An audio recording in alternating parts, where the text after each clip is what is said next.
Very very good morning guys, कैसे हो आप सब। Welcome back to my channel. तो सुबह के 4:30 बजे का वक्त है। रोज़ ऐसे ही मेरा दिन शुरू होता है जिस टाइम पे बच्चों का स्कूल चालू होता है। तो मैं शेयर करी हूँ मेरा अर्ली मॉर्निंग रूटीन और दूंगी आपके कुछ सवालों के जवाब आज। तो यहाँ पे मैं किचन में आई हूँ इनका डब्बा बनाने, यानी लंच बॉक्स पैक करने के लिए। तो आज मैंने इसके लिए बनाया है बच्चों के लिए वो मसाले के पराठे बोलते हैं ना, वो मराठी लोगों में, मतलब हम महाराष्ट्रन पीपल में बहुत फेमस हैं, विवेक के बहुत फेवरेट हैं। ये आटा मैंने कैसे बांधा है आप जानना ज़रूर चाहोगे। तो बहुत सिंपल है, गेहूं का आटा लेना है, इसके अंदर थोड़ा सा हल्दी, थोड़ा सा मिर्ची पाउडर, हींग पाउडर, ज़ीरा और नमक और हींग भी डालना है थोड़ा, और थोड़ा सा देसी घी। और बस इस आटे को ना आपको कड़क बांधना है, एकदम जैसे पूरी का बांधते हैं ना वैसे। और ये पराठे लंच बॉक्स में इतने टेस्टी लगते हैं, अगर आप अचार के साथ दे दो या सॉस के साथ दे दो, बच्चे बहुत शौक से खाते हैं गाइस। तो ये पराठे प्रिशा को और अवी और विवेक तीनों को बहुत पसंद है। तो बस सुबह सुबह के टाइम मैं रोज़ इसी तरह से उठती हूँ और कोई ना कोई नाश्ता बना के बच्चों के लंच बॉक्स में भरती हूँ। तो आज बन गए ये पराठे, और आप भी चाहें तो इसे लंच बॉक्स में दे सकते हैं बच्चों को।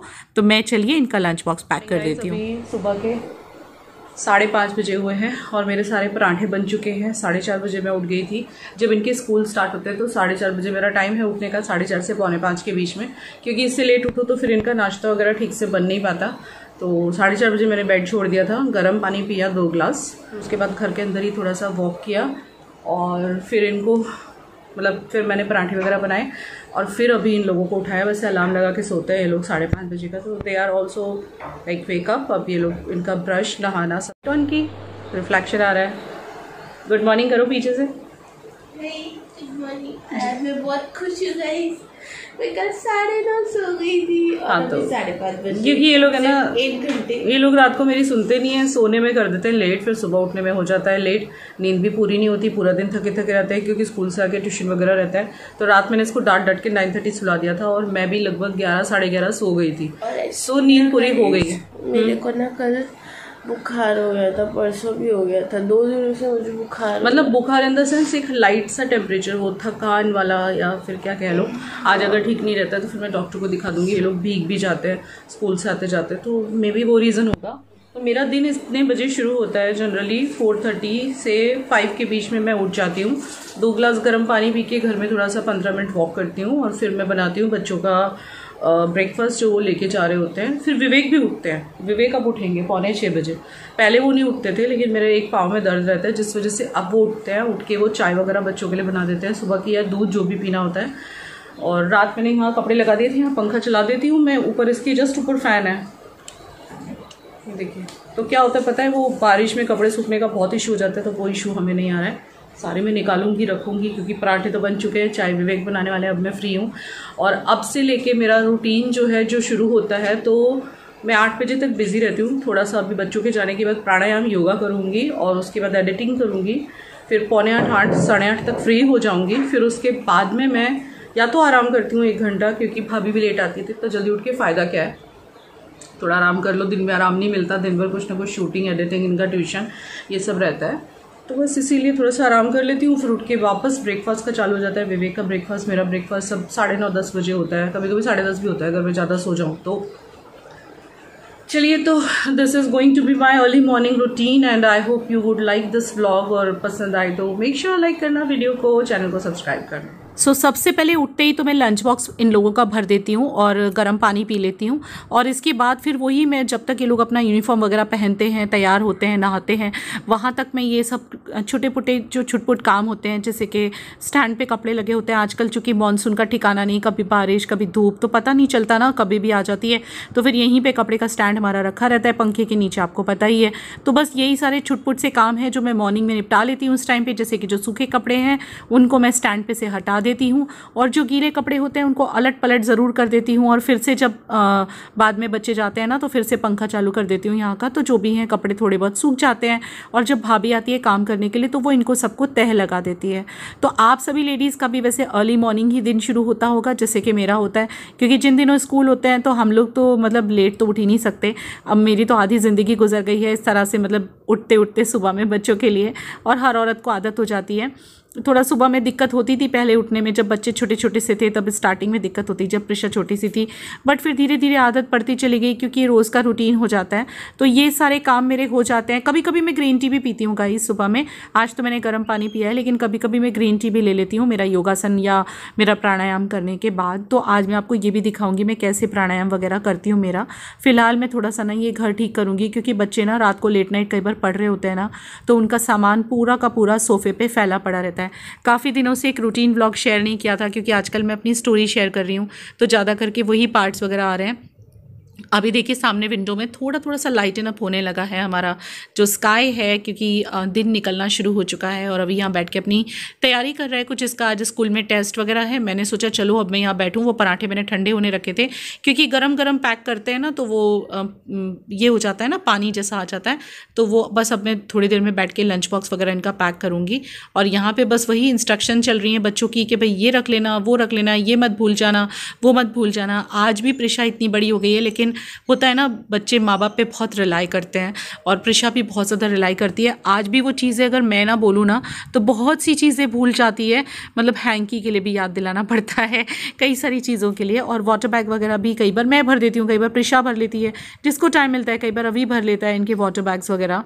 सो बस यही है हमारे वर्किंग वुमेन, जो मतलब हाउस वाइफ और वर्किंग हो गई मैं तो, लाइक जो हाउस वाइफ भी हैं सुबह 4:30-5 बजे से वो बिज़ी हो जाती हैं। पता नहीं लोगों को ऐसा क्यों लगता है कि हाउस वाइफ तो कुछ करती नहीं। भाई सलाम है हाउस वाइफ्स को, क्योंकि सभी हाउस वाइफ्स का बच्चों के साथ ऐसे ही सुबह सुबह दिन शुरू होता है मेरी तरह। तो अब मैं यहाँ पे लेके आ गई हूँ पराठे वगैरह, क्योंकि मुझे इनके लंच बॉक्स में पैक करना है। दोनों के लंच बॉक्स में अलग अलग पैक करूँगी। अभी जनरली अचार कम पसंद करता है, प्रिशा को इन वाले पराठे के साथ अचार बहुत अच्छा लगता है। और वो ज़्यादा करके जो उसको पसंद है वो है गौड़ केरी, यानी कि जो गुड़ वाला मीठा अचार होता है ना आम का, वो प्रिशा को बहुत पसंद है। तो मैंने यहाँ पे कुछ 6-7 पराठे बनाए हैं, कुछ शायद ये लोग खा के भी जाएंगे और कुछ लेके जाएंगे। तो फिलहाल मैं पैक कर रही हूँ इनके ले जाने के लिए। और साथों साथ कुछ फ्रूट्स वगैरह अगर घर में होते हैं तो मैं एक सेपरेट डब्बे में प्रिशा को वो भी देती हूँ। जैसे कि आजकल यहाँ पे नाशपाती बहुत अच्छी आ रही है, पीच आ रहे हैं, प्लम आ रहे हैं, आजकल खजूर आ रहे हैं, बनाना आ रहा है।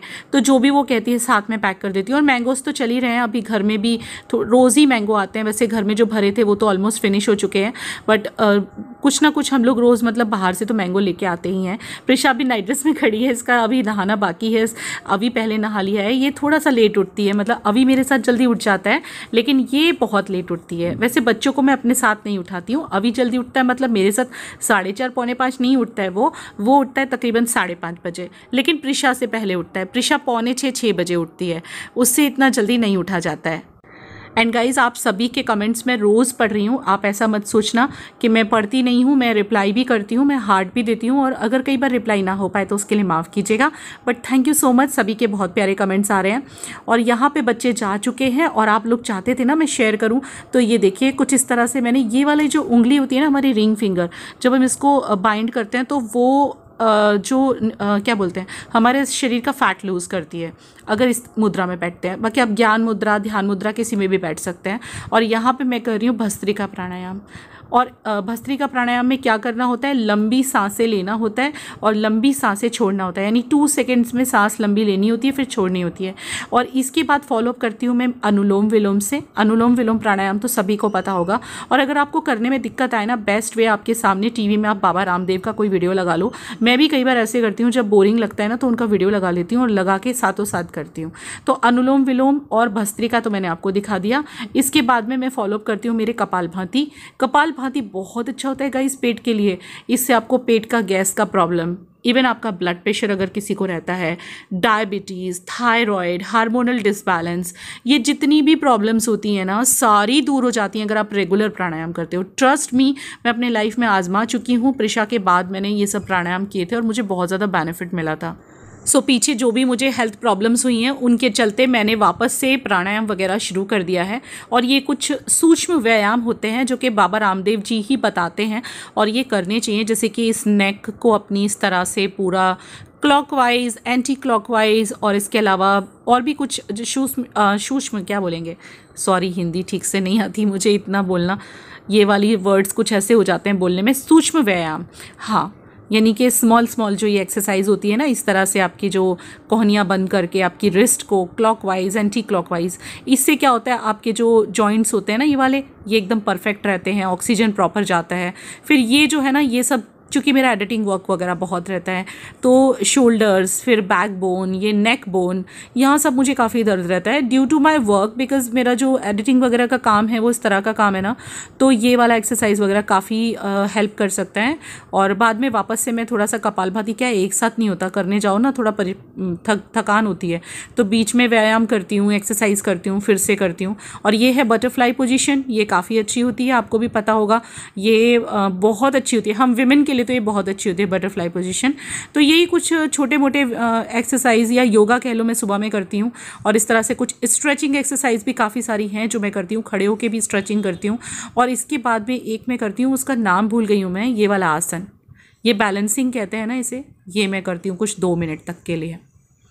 और इसके बाद में मैं आ गई थी, मुझे सिर में तेल डालना था तो तेल डालने के लिए आ गई थी। और ये काफ़ी टाइम बाद का है, वो योगा करने के बाद थोड़ा मैंने रिलैक्स किया, क्योंकि शवासन बहुत ज़रूरी होता है जिसमें चुपचाप लेटना होता है ना, वो वाला मैंने कर लिया था 5-10 मिनट।